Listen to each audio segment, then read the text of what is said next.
Selamat pagi, Immanuel.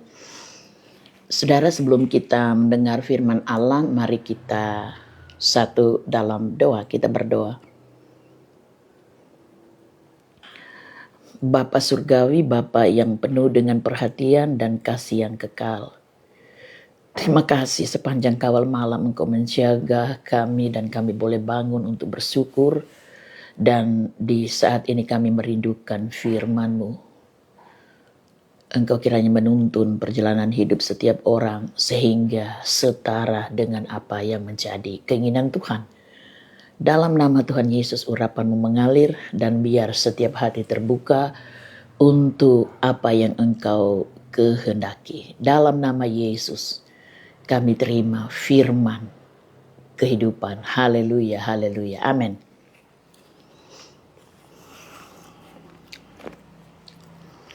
Saudara, mari kita memperhatikan firman Allah yang diambil dari dalam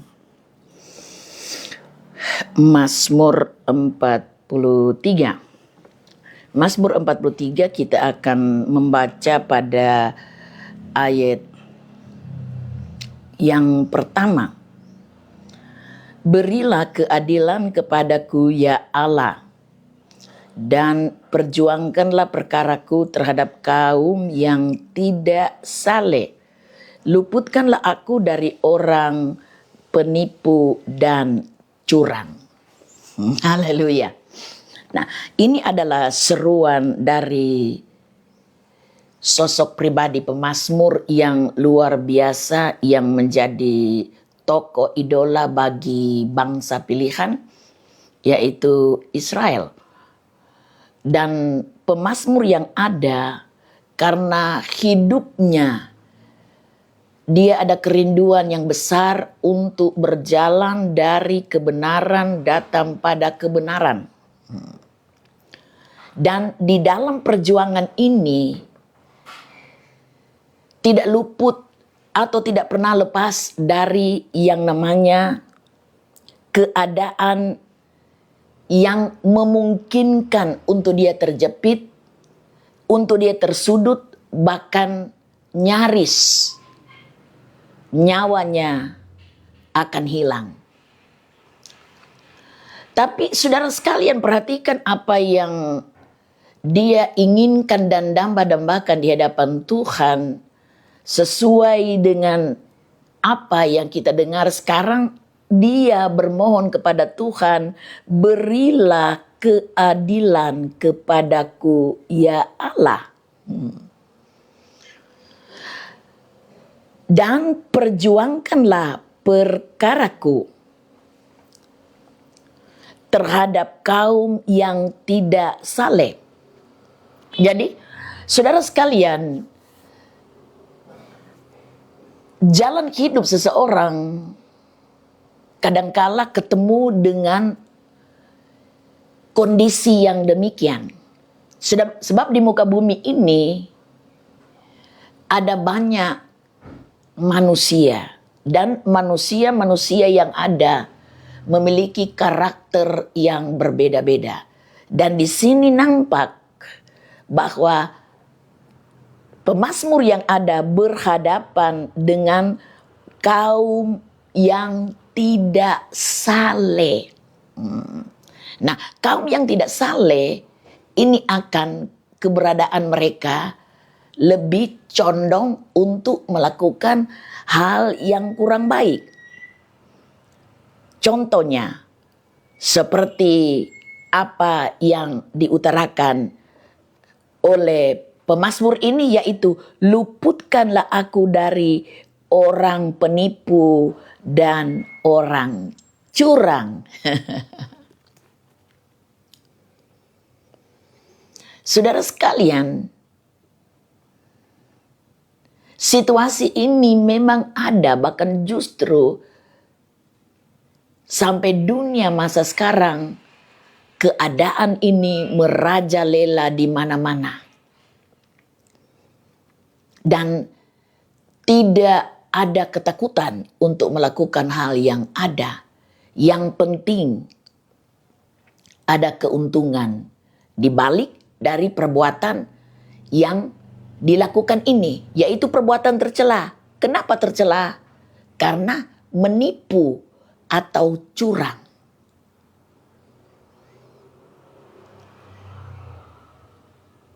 Kita melihat dunia akhir zaman, penipuan ada di mana-mana. Bahkan di Indonesia pun juga uang palsu itu sudah beredar. Bahkan tidak hanya sebatas itu, di pasar engkau ketemukan dengan orang yang berjualan itu ukuran liternya itu tidak benar. Engkau akan menemukan itu.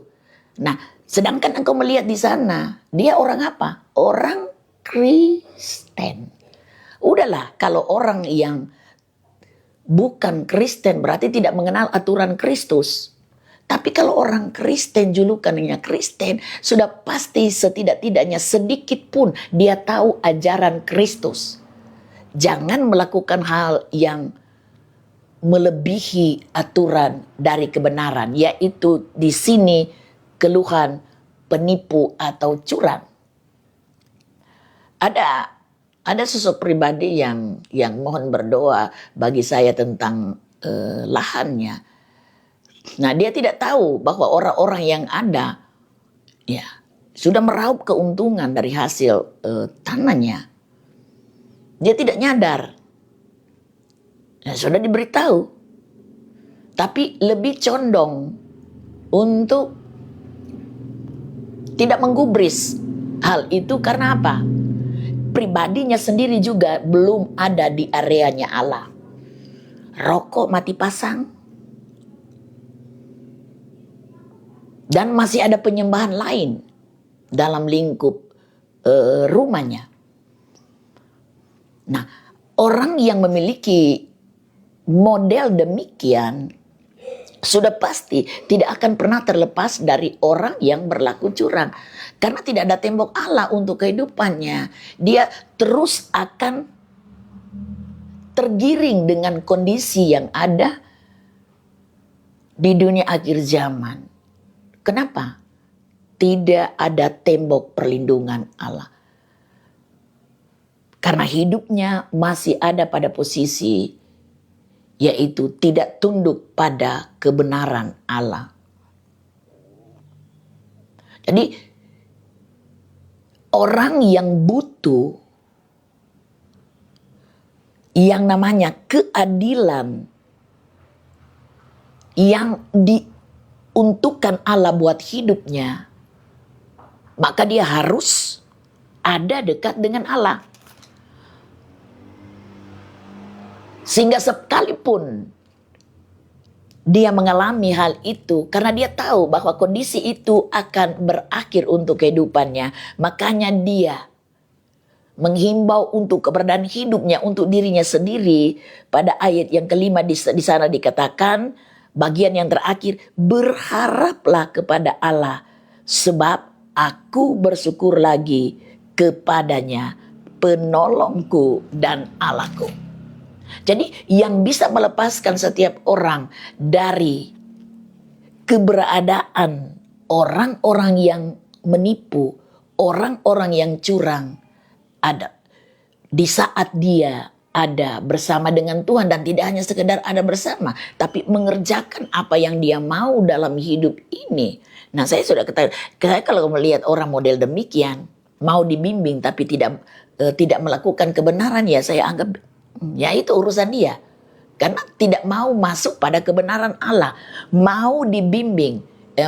Maksudnya begini. Mau Allah melindungi. Tapi untuk masuk pada pembimbingan. Mengerjakan kebenaran. Tunggu dulu. Mati pasang. Dan ada sesuatu yang lain di dalam ruangan dia. Kapan Tuhan menolong? Tidak akan bakal pernah. Tapi justru sebaliknya.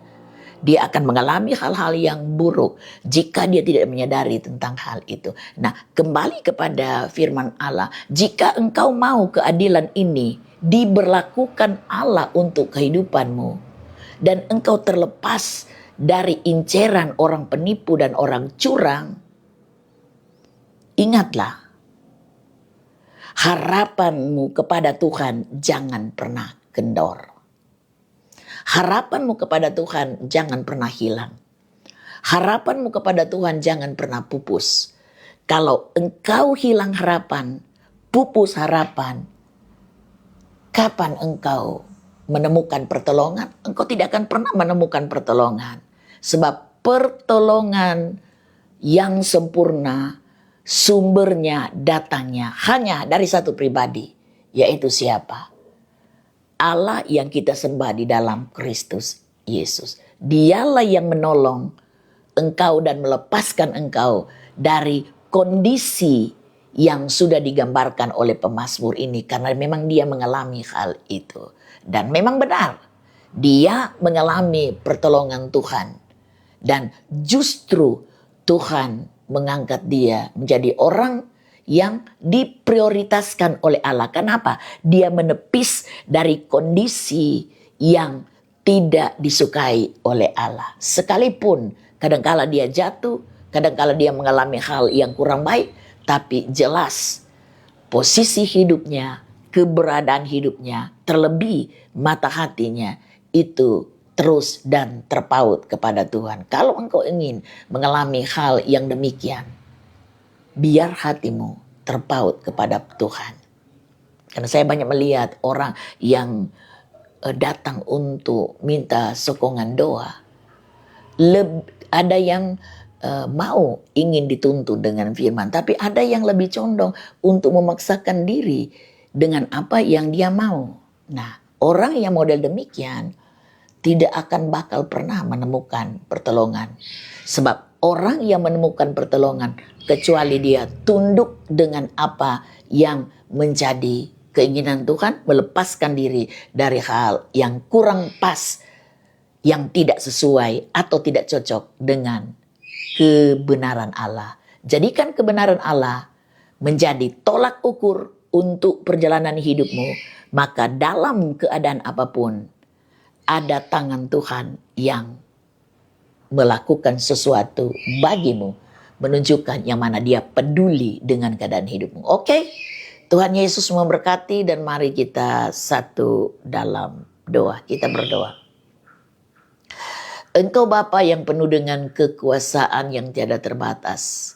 Terima kasih atas bagian firman Allah yang Kau izinkan untuk kami dengar dan terima. Dan jadikan firman ini menjadi tolak ukur untuk kehidupan setiap orang.